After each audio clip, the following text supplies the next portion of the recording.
जैसे सतरंगियां हो राहों में, हुस्न था नूर की पनाहों में, इश्क था बेखुदी की बाहों में।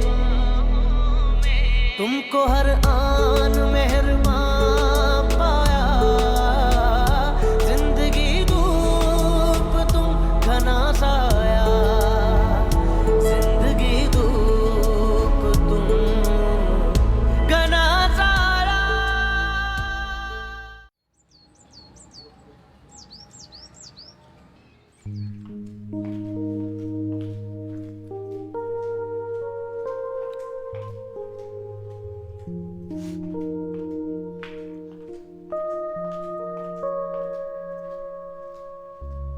ये लीजिए आपकी चाय। ये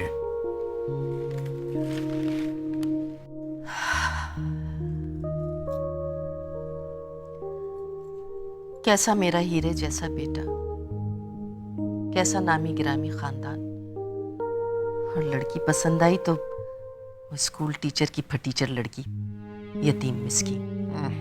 ये तुम्हें रह रह के एक ही बात का गम क्यों सताता रहता है? अरे ये गम तो मेरा दिल खा के रहेगा।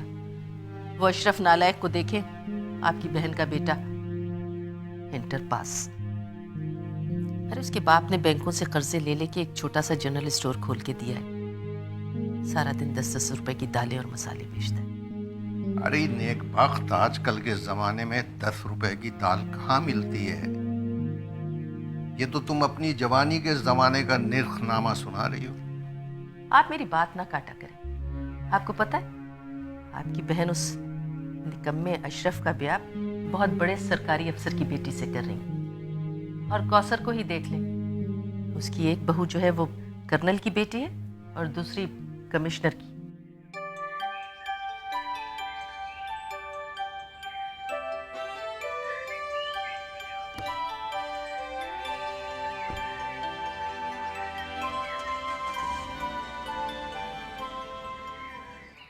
मगर तुम्हारी अपनी बहन भी तो एक बहुत ही मामूली घराने की लड़की को बहू बनाकर लाई है, और वो तो नौ मुस्लिम है। कौसर ने कुछ तो देखा होगा ना। इसकी बहू आला तालीम याफ्ता है, मुकाबले का इम्तहान पास किया है उसने। और आप देखिएगा इस बहू के बलबूते पे खानदान कहाँ से कहाँ पहुंच जाएगा। एक हमारा बेटा है, अरे लड़की को बीए भी पास नहीं करने दिया, उठा लाया। इतना उतावला हो गया था कि फटाफट शादी कर ली। न जहेज, न नामवर भाई, न अपने पास कोई अच्छी मुलाजिमत, न कोई डिग्री। सारे कंकर हमारे ही नसीब में लिख दिए। मेरा ख्याल है आज गर्मी बहुत है, अच्छी तरह बर्फ डाल के ठंडा शरबत बना के याख पी लीजिए आप।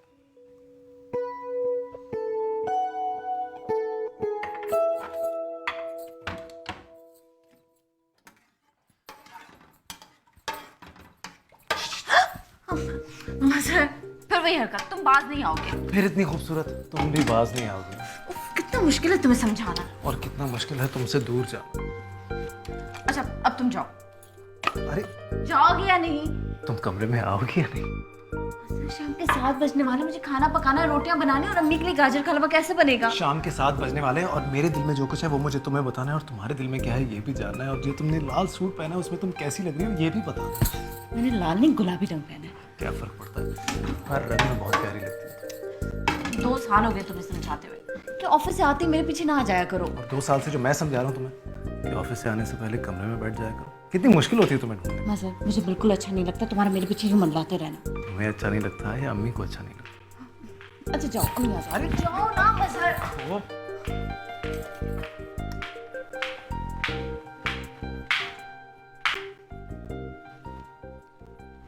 छुआए अपनी सरताज के कदम। कैसी तबीयत है आपकी?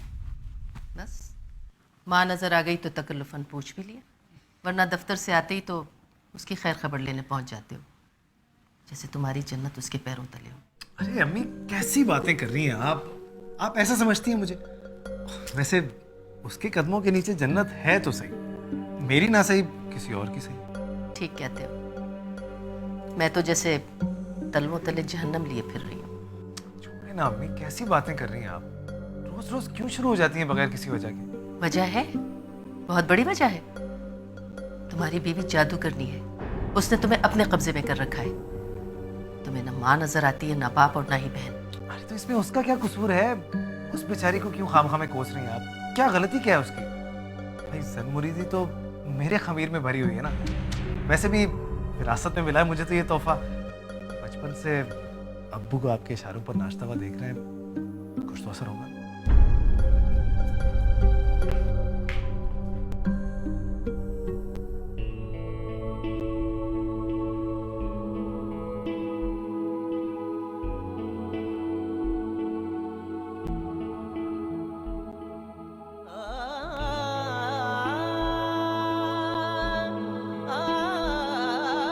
छुआया अपने सरताज के कदम।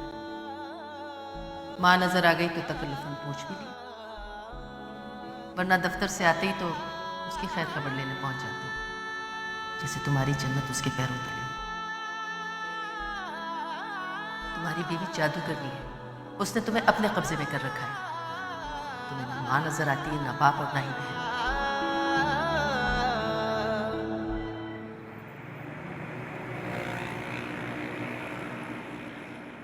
रंग ही रंग थे निगाहों में, जैसे सतरंगियां हो राहों में। हुस्न था नूर की पनाहों में, इश्क था बेखुदी की बाहों में। तुम रो रही हो? नहीं, मुझसे झूठ बोल रही हो? मुझसे जो तुम्हारे हर रंग को अच्छी तरह पहचानता है। मेरा तुम्हारी आंख से आंसू गिरते बाद में पहले मुझे पता चल जाता। खुद ही वजह बनते हो इन आंसुओं की। अरे मैंने क्या किया? मैं तो सिर्फ तुम्हें खुश रखने की कोशिश करता हूँ यार। कुछ ज्यादा ही खुश रखने की कोशिश करते हो तुम मुझे। ऐसा तुम नॉर्मल नहीं रह सकते। अरे मतलब अब तुमसे प्यार करना एबनॉर्मल हो गया? कम से कम दूसरों के सामने तो कंट्रोल कर लिया करो ना। क्या करें जनाब, ये प्यार चीज ही कुछ आउट ऑफ कंट्रोल सी है। तुम्हारा कोई इलाज नहीं है। अच्छा, आई एम सॉरी। कोशिश करूंगा तुम्हें प्यार ना करने की।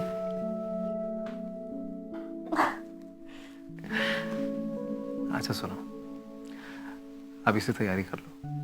सुबह ऑफिस जाने से पहले तुम्हें तुम्हारे भाई के घर ड्रॉप कर दूंगा। मतलब मैंने ये तो फरमाइश नहीं की। लेकिन करनी तो थी ना। और वैसे भी वो शौहर ही क्या जो अपनी बीवी के मुंह से निकले हुए लफ्ज को उससे कहने से पहले ही पूरा कर। लेकिन हो गया। मैं नहीं जा रही, कल अम्मा की फिर सुननी पड़ेगी। मेरी तो सुन लो। हो गया।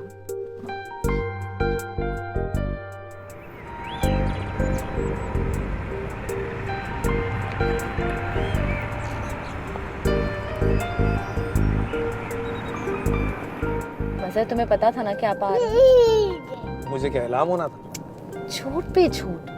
जरूर तुम्हें भिनक पड़ गई होगी, इसलिए तो अचानक ये प्रोग्राम बनाया तुमने। तो तुम्हें तो खुश होना चाहिए यार कि तुम्हें उस अजाब से निकाल कर बाहर ले आया हूं मैं। अम्मी की बातें सुन सुन के पक जाती हो। अब तो पापा वैसे ही दोहरी तलवार है यार। और ये जो सारा दिन हम घर से बाहर रहेंगे, उसके जो ताने सुनने को मिलेंगे वो। देखो कम से कम मेरे सामने तो किसी की मजाल नहीं होगी कि तुम्हें कोई ताने दे। हाँ, मैं चला गया तो फिर सुनने को मिले। अल्लाह ना करे मसर, कैसी बातें कर रहे हो? सुबह ऑफिस जाने की बात कर रहा हूँ। स्टूपिड, तुम तो स्टूपिड हो खुदाई कसम, बिल्कुल फिल्मी हो जाती हो। अल्लाह ना करे मुझे कुछ हो।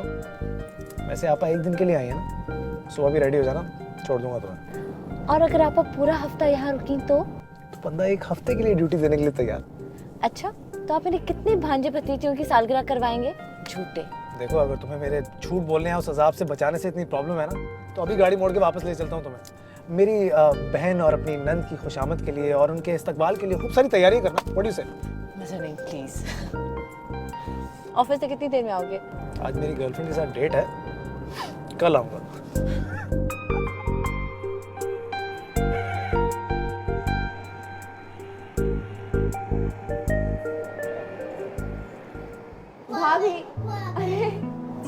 कैसे हो तुम लोग? अस्सलामुअलैकुम, छोटी भाभी कैसी हैं? अरे दम तो ले लेने दो पप्पो को। जाओ अहमद को लेके अंदर जाओ। जाओ अहमद, मज़हर बाहर से ही चला गया? हाँ भाभी, काफ़ी लेट हो रहे थे ऑफिस के लिए, शाम में आएंगे वापसी पे। अच्छा ये बताओ रात के खाने में क्या खाओगे? भाभी अभी से आप वाला नाश्ता करवा दे मुझे। तुम्हारे भाई के लिए भी मैंने भी नाश्ता नहीं बनाया, जल्दी से आ जाओ, तुम दोनों को एक साथ ही नाश्ता करवा देती हूँ। अरे मुझे मार्केट जाना है, बता दो रात के खाने के लिए क्या लाऊं? अरे भाभी आप क्यों इतना तकल्लुफ कर रही हैं? आप तो मुझे शर्मिंदा ही कर देती हैं। क्यों तकल्लुफ ना करें, इकलौती नंजे हो तुम हमारी। और तुम्हारे लिए ना सही, मजहर के लिए तो तकल्लुफ करेंगे। वही इकलौता दामाद है और उससे दामादों वाला प्रोटोकॉल तो मिलना ही चाहिए। भाभी उनकी आदतें पहले ही बहुत बिगड़ी हुई, आप मजीद ना बिगाड़े। अच्छा मैं भाईजान से मिलती हूँ।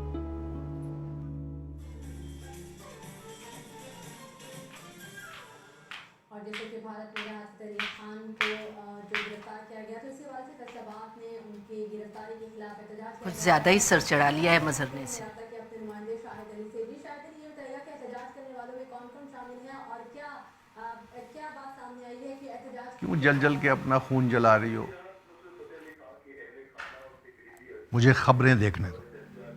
आप सुकून से खबरें देखिए, लेकिन मेरे नसीब में सुकून कहाँ है?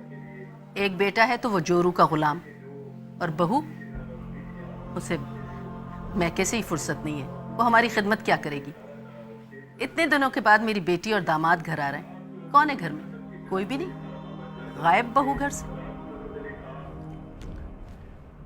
मैं और तुम, हम दोनों काफी हैं।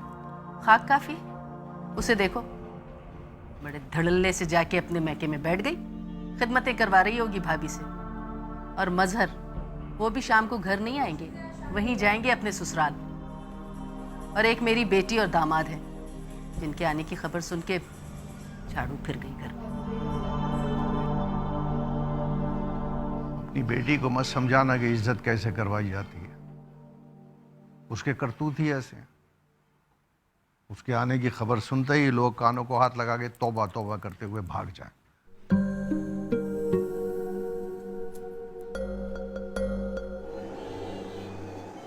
पप्पा मुझे दे दे अहमद को। हाँ आराम से। हेरा, कैसे बर्दाश्त करती हो तुम ऐसी सास और नंद को? भाभी अब इतनी भी बुरी नहीं है। बस बस रहने दो। इन 2 सालों में जब जब इन लोगों से मिली हूँ, कोई ना कोई इनका नया रूप ही सामने आया है, और वो भी पहले से घटिया। सच पूछे हेरा, तो हमें कभी कभी लगता है तुम्हारी शादी के मामले में हमसे थोड़ी कोताही हुई है। अरे नहीं भाभी, आप ऐसा क्यों सोच रही हैं?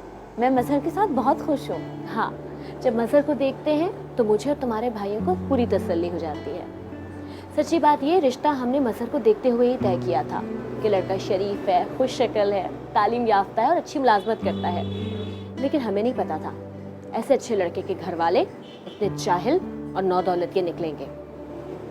वो अपने घर वालों से कुछ मुख्तलिफ है। कुछ? अरे बहुत मुख्तलिफ है, बल्कि ज़मीन आसमान का फ़र्क है।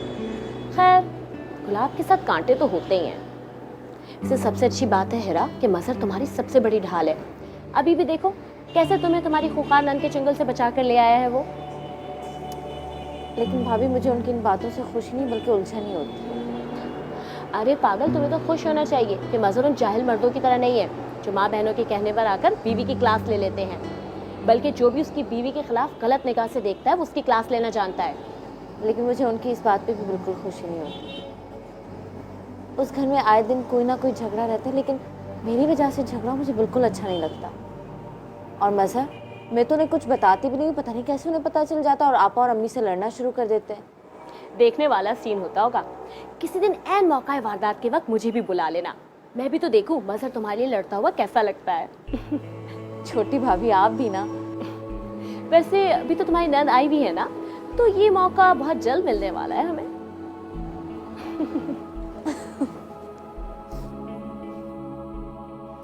ये सब अम्मी आपके ढील देने का नतीजा है। अरे मैंने क्या ढील दी है? मजहर ने उसे हथेली का फपोला बनाया हुआ है। ऐसे फपोले फोड़ने मुझे खूब अच्छी तरह आते हैं। हाँ, और मर्दों की क्या बात करती हैं? उनके इश्क का बुखार जितनी तेजी से ऊपर जाता है उतनी तेजी से उतर भी जाता है। वैसे अम्मी, अगर बहू को ठीक से संभाला होता ना तो मजहर के इश्क का बुखार कुछ ही महीने में उतर जाना था। डाइन है वो, पिच्छल पैरी, पता नहीं कौन कौन से काले मंत्र जानती है। शादी के इतने अरसे बाद एक बच्चा होने के बावजूद बावला हुआ जा रहा है उसके पीछे। बस सही अम्मी, अब तो मैं 3-4 दिन इधर ही हूँ। देखती हूँ कौन कौन से तावीज कहाँ छुपा रखे हैं उस कमीनी ने। अरे मैं तो कहती हूँ अम्मी, सब आपका और अब्बू का कसूर है। इतने दिन के बाद मैं के आई हो, क्या जरूरत है तलखी में जाया करने की? हंस खेल कर गुजार लो। ये तुमसे किसने मशवरा मांगा है? क्या जरूरत है तुम्हें हर बात में अपनी नाक घुसेड़ने की? वैसे मैं तो अब भी कहती हूँ अम्मी, सब आपका और अब्बू का कसूर है। अरे शुरू में बहू को सही से संभाला होता, दिन रात कोलू के बैल की तरह काम में जुटा होता, ताने दे दे के उसका कलेजा धुआं किया होता, उसकी शक्ल पे पड़ती ऐसी फिटकार, मैं देखती कैसे वो पलट के अपनी बीवी को देखता भी। मुझे क्या कोसने दे रही हो? अपने अब्बा से बात करो ना। एक प्याली चाय के पीछे उसके आगे पीछे घूमते, बहू को देख के मुंह से शहद टपकने लगता है। अब्बू से भी बात करनी ही पड़ेगी। कुछ ज्यादा ही सर पे चढ़ा रखा है इसे। खालू हार्ट पेशेंट हैं, जरा ध्यान से। आ गए खालू के सगे, खामोश होके बैठो।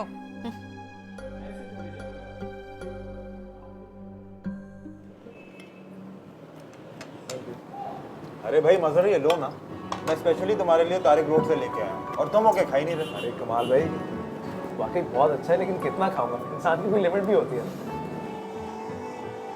अरे भाई कुलसूम, ये लोग तो खा ही नहीं रहे। ऐसा करो, इन लोगों के लिए थोड़ा सा खाना पैक कर दो। ठीक है। जानती हो हीरा, अनम ने तुम्हारे पसंद के फ्लेवर की आइसक्रीम भी मंगवाई है। अरे भाभी, मैंने आपको मना भी किया था। अरे क्यों मना कर रही थी? शादी से पहले तो फरमाइश करके मंगवाती थी और अब मना कर रही हो, ये क्या बात हुई?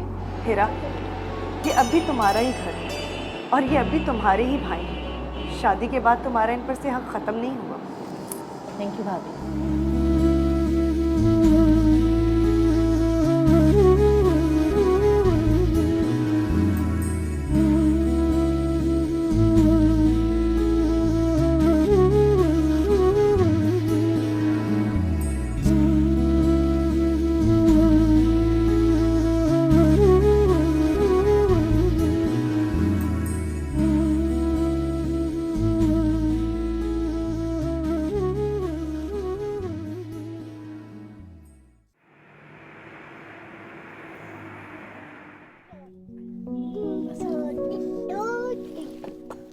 क्या बात है, बड़ा अच्छा मूड है आज।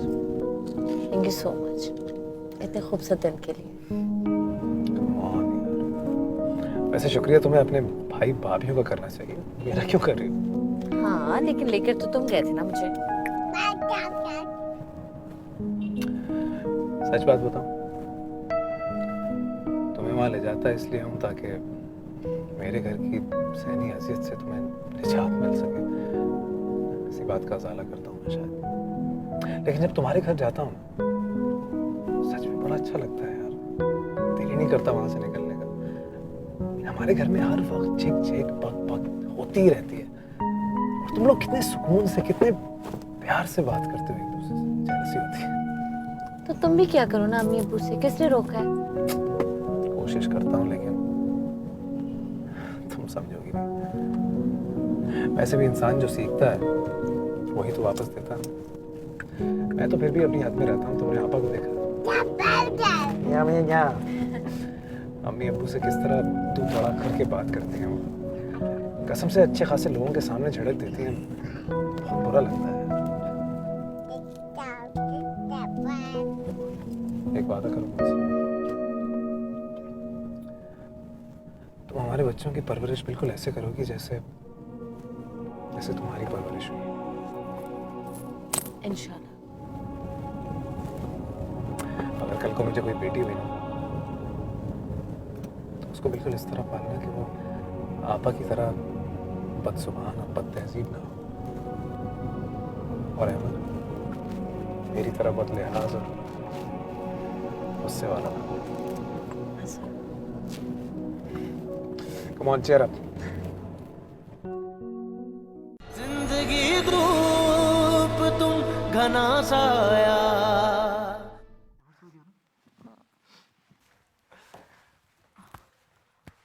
अस्सलाम वालेकुम आपा। ये वक्त है तुम लोगों के घर आने का? Exactly, यही वक्त है। नोट कर लो, घड़ी मिलाओ। ये तुमने मेरी माँ को क्या समझा हुआ है? अपनी माँ? अपनी माँ समझते ना तो इतनी देर देर तक जगा के ना रखते अपने इंतजार में। तुम दोनों तो पूरा दिन आवारागर्दियां करते हो और मेरी माँ दरबानी पे बैठी रहे। पापा हम तो सिर्फ आज ही। एक मिनट, अम्मी रात को देर तक टीवी देखने के लिए जाती है, हमारी वजह से नहीं जाती। और वैसे भी हमारे पास गेट की दूसरी चाबी है, तो तुम्हें परेशान होने की जरूरत नहीं है। जाओ मैं कुछ बात। हाँ हाँ सुला दो, मैं फुफ्फी थोड़ी हूँ, मैं तो डायन हूँ, कच्चा चबा जाऊंगी इसे। बच्चा जो देखेगा उसे तो वही लगेगा ना। बेचारा डरता है तुमसे, हर वक्त मुंह से आग जो निकालती रहती है। चुप हो जाओ प्लीज। क्यों बस करे? बर्दाश्त नहीं होता तुमसे कि मेरा भाई मुझसे 4 बातें कर ले। तुम्हारा मियाँ तो बहुत बाद में बना है, पहले मेरा भाई है वो, समझी? मैं तो सिर्फ ये कह रही थी। जाके अमर को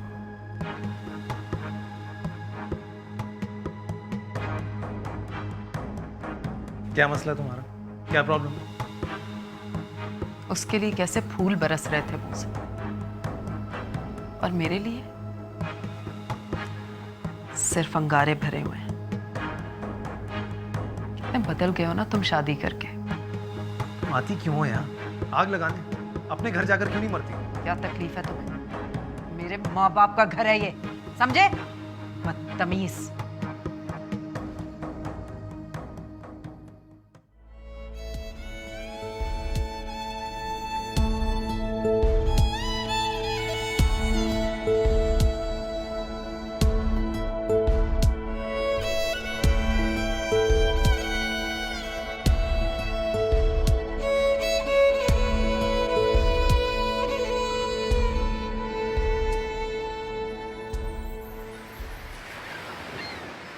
वैसे अम्मी, इस कमबख्त के हाथ में जायका बहुत है। मजे का बनाया है। मैं तो कहती हूँ इतना अच्छा खाना घर में बनता है। देखो कैसे हट्टा कट्टा है, क्या जरूरत है इसके लिए अलग से पकाने की? पापा बच्चों के लिए ऐसा नहीं कहते। चुप करो तुम। और अम्मी, पोते से इतनी मोहब्बत है ना, अपने हाथ से खिलाया करे। ये जिसको खिलाते खिलाते सारा खाना अपने पेट में डाल लेती, उस बेचारे के हिस्से में कुछ नहीं आता। अरे बेटा, अहमर की शक्ल तो देखो, खा पी के भी बेचारा वैसे का वैसे ही, कुछ लगता ही नहीं उसे। जैसी भूखी माँ वैसी औलाद। अरे माँ तो फाखाज़दा खानदान से आई है ना, लेकिन ये तो सेठ अकबर का पोता है। कौन सा सेठ अकबर? बाप तो उसका मुलाजमत पेशा ही है ना। मेरा बेटा बैंक में अफसर है, अफसर। अम्मी, जिससे तनख्वाह मिलती है ना वो मुलाजिम ही होता है, और जो खुद दूसरों के टुकड़ों पे पल रहा हो, कहाँ उससे संभाला जाएगा कारोबार? वैसे अब्बा के कारोबार को जैसा मैं समझ सकती हूँ और संभाल सकती हूँ ना, और कोई नहीं संभाल सकता। नमक इतना तेज कर दिया। उठो, सालन गरम करके लाओ।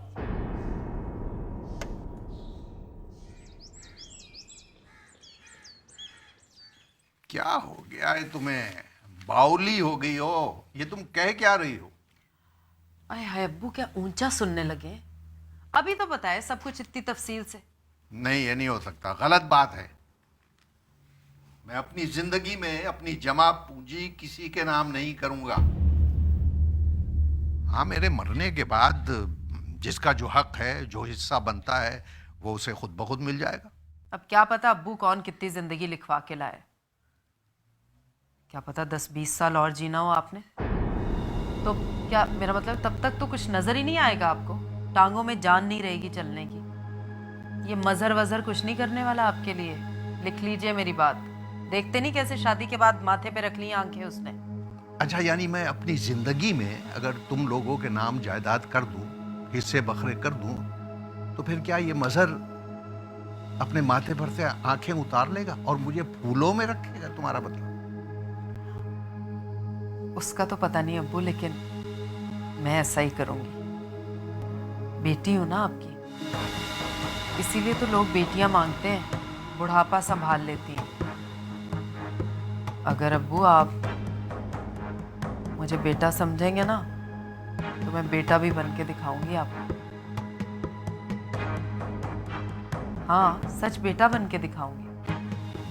बेटी नहीं बेटा समझेंगे, क्या मतलब? मैं समझा नहीं।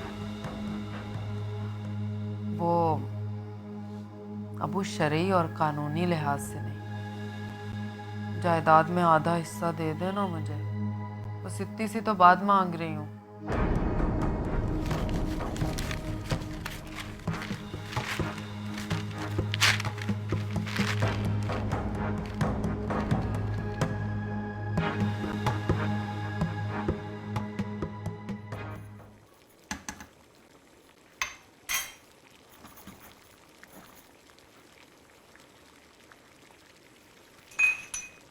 ये किसके लिए उबाल रही?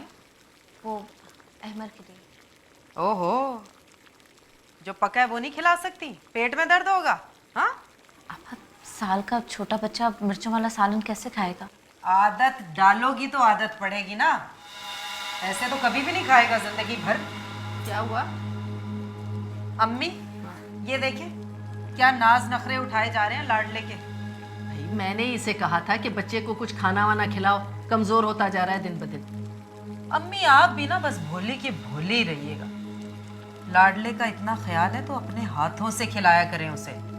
इसका क्या भरोसा, उसके नाम पे अपने मुंह के चस्के पूरी करती फिरे गरीब घराने की।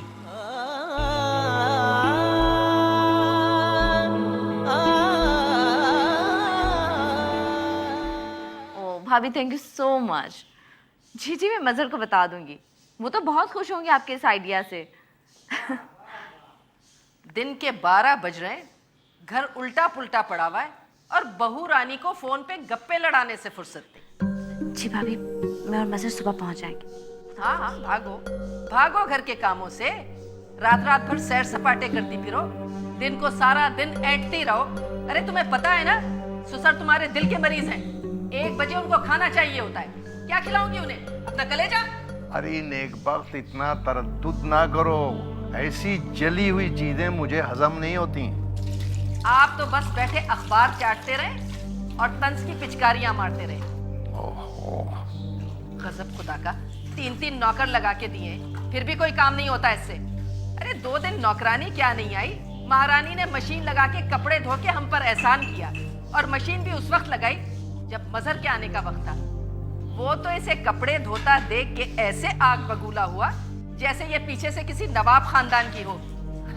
घर में तो नौकर नसीब नहीं हुए, यहाँ आके इतने नखरे हैं जैसे अपने घर में तो कभी हिल के पानी न पिया हो। अभी मैं काम शुरू करने ही वाली थी, बस आपके जागने का इंतजार कर रही थी। क्यों, तुमने क्या सारे घर को दिखा के काम करना है या हमारे सर पे कोई एहसान चढ़ाना है? आपा अहमद को अकेले कमरे में छोड़ के तो नहीं आ सकती ना किचन में। क्यों, उसे जिन भूत खा जाएंगे क्या? अल्लाह ना करे आपा, लेकिन छोटा बच्चा है, बाथरूम में ना लॉक हो जाए, बिजली में ना हाथ डाल दे, कोई उल्टी सीधी मुंह में चीज डाल दे तो। कसम खुदा का, बच्चा है या कोई अजाब आफत? आपा प्लीज, आप अहमद के लिए ऐसी कोई बात ना करें। देखा अम्मी, इसकी जबान कैसे चल रही है? खबरदार जो मेरी बेटी के साथ जबान चलेगी। अम्मी मैं तो सिर्फ इतना कह रही हूँ कि अहमद को अकेले कमरे में नहीं छोड़ के आ सकती, किचन में भी तो नहीं ला सकती ना।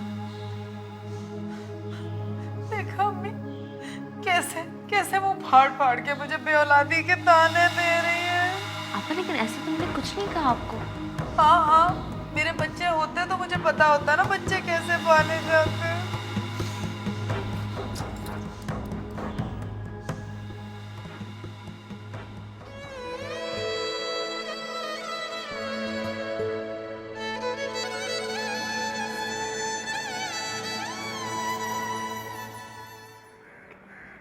वो हेरा मेरे साथ ही जाएगी, असल में उसके भाई के घर ड्रॉप करना है मुझे। अच्छा अच्छा।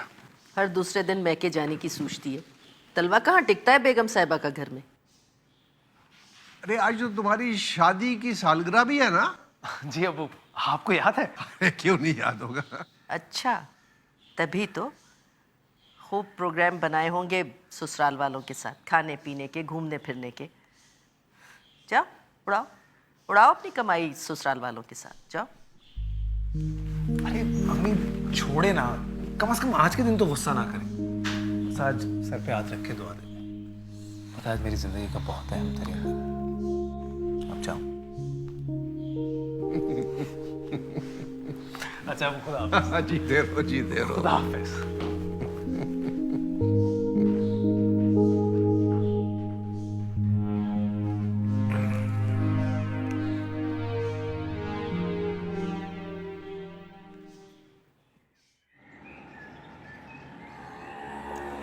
क्या बात है, मैं के आकर तो मूड ही बदल गया जनाब का। आप भी ससुराल में रह के देखे तो पता चलेगा। ऐसी बात नहीं है जनाब, हमारे ससुराल में हमारी अच्छी खासी इज्जत है, आंखों में बिठाते हैं हमें, दावत में होती है हमारी शान में। और प्लीज़ दावत में जल्दी आने की जहमत कीजिएगा। और कोई हुक्म? अरे हाँ, वो अहमद का दूध भी लाना है, याद से लाना।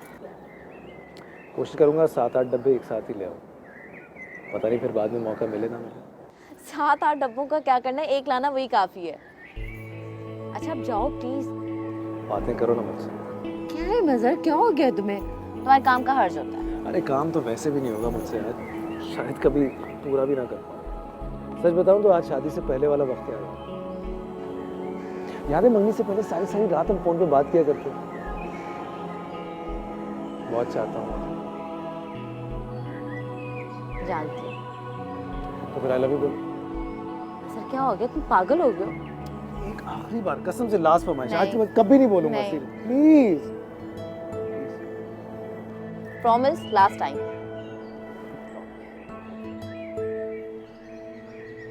अच्छा सुनो, I love you। अच्छा तुम जाओ, चलो जाओ, जल्दी वापस आना प्लीज, तुम्हें मेरी कसम आ जाना। हाँ जी, आपकी कसम।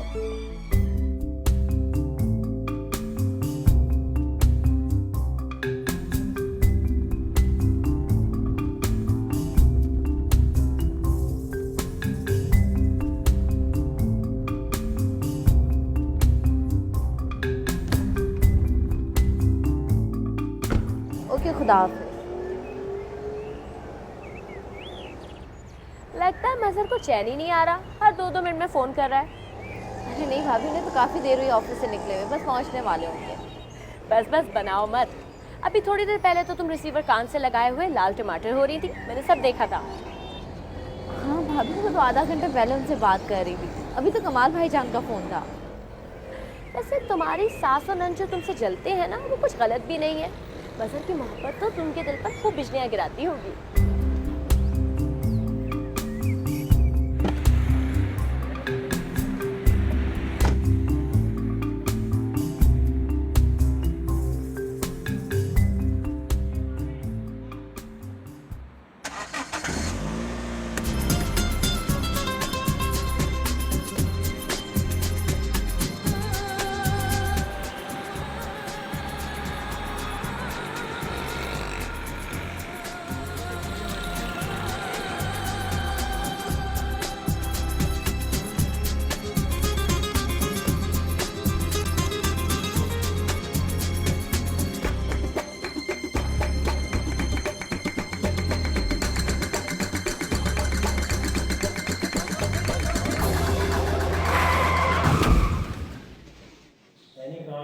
और माली, आपके लिए एक बुरी खबर है।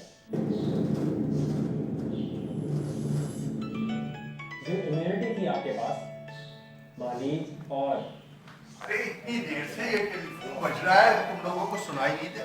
आपको दिखाई नहीं दे रहा हम टीवी देख रहे हैं? अरे अब्बू उठा लेना। हाँ जी हाँ, मैं उसका वालिद बोल रहा हूँ।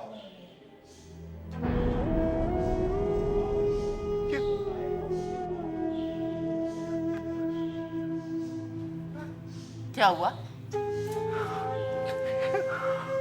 किसका फोन है? अरे कुछ बताइए तो, किसका फोन है?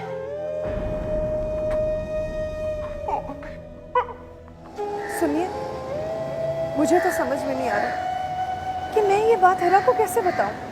मगर जमाला फिक्र ना करें, किसी न किसी तरह हिरा को समझा दूंगी।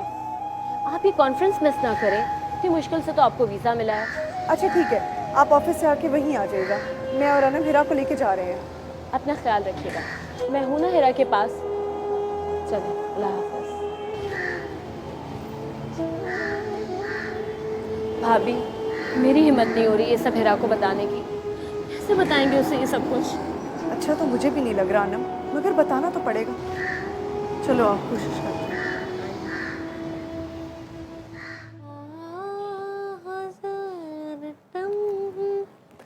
सितारों में ले चलो,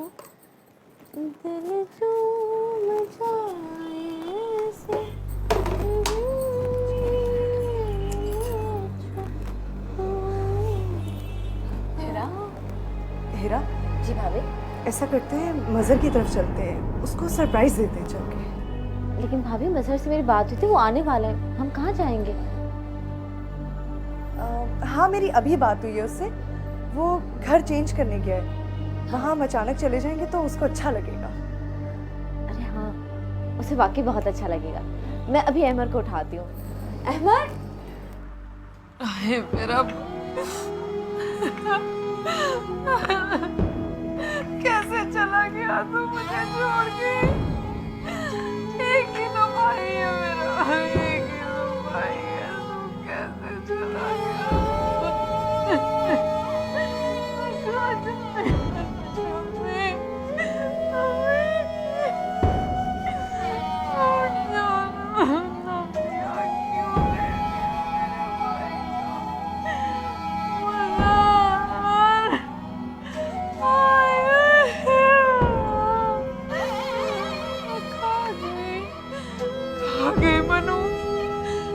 भाई को कहा कि क्यों इसके जाने की नहीं थी। भाई उठ जा ना, उठ जा,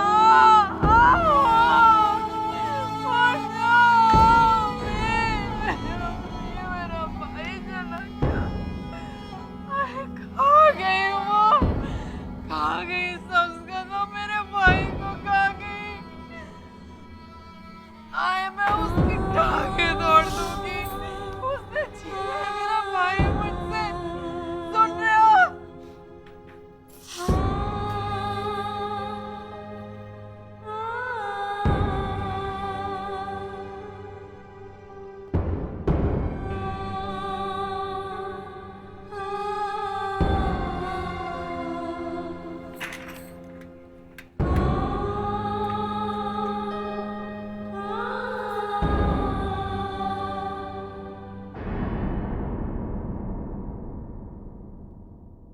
जिंदगी धूप तुम घना साया,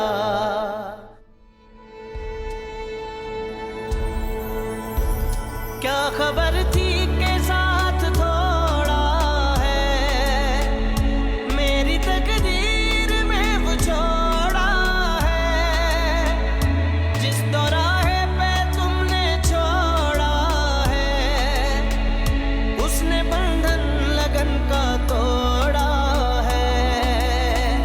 चल दिए तुम के जब यकीन